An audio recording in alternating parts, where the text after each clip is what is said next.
how I became a data analyst as a foreigner living in London, UK. I've already done another video under this title, and today I would like to give a bit more details of how I've actually became a data analyst. But as you can see, the background, I'm not really in London. And I'm not going to be in London for another few days. It's actually my second day of holidays, and I really want to have a bit of a rest. Do not think about work too much, and just enjoy my time here. And by the way, it's an absolutely beautiful place where I am right now, and it's the south of Sardinia. But nevertheless, it's a topic for another video. As of now, I can tell you that I think with myself, there were 3 points. The first one, I was very strategic about becoming a data analyst, and I was very passionate about data, maths, physics, and so on and so forth. And as such, I think I knew what I wanted to do. So when I say strategic, I just knew what I wanted to do. And I think I ensured that there were right opportunities for me. And if there were none, I basically needed to create them, or at least wait for those opportunities to be created. I was very strategic, and I never gave up.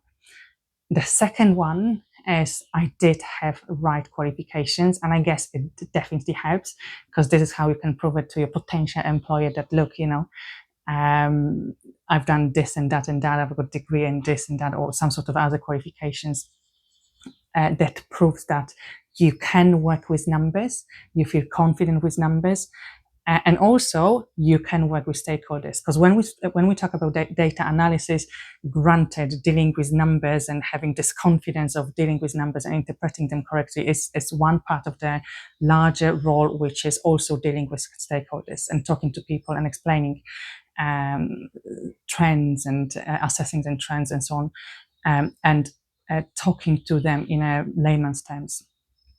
And the third one, and you mustn't undervalue that, is you do need to have luck. For me, it took a bit of a time before I qualified in the field that I studied. I basically studied maths and stats, and I guess this one came handy, and finding a job in London. It was a very, very long process. But I never gave up. I knew what I wanted, and step by step, I made it in a world of data. Now, I really appreciate that the market right now is really hard, whether it's London, whether it's wider UK or Europe, or even US. I've seen loads of videos actually from people from across various industries saying that how difficult it is.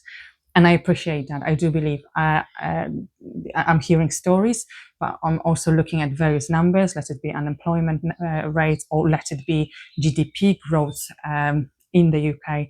And I can see they do not look pretty. And I think this is the luck that you sometimes need. Without that, I guess whatever you do, it's just hard. But look, guys, I want that channel to grow.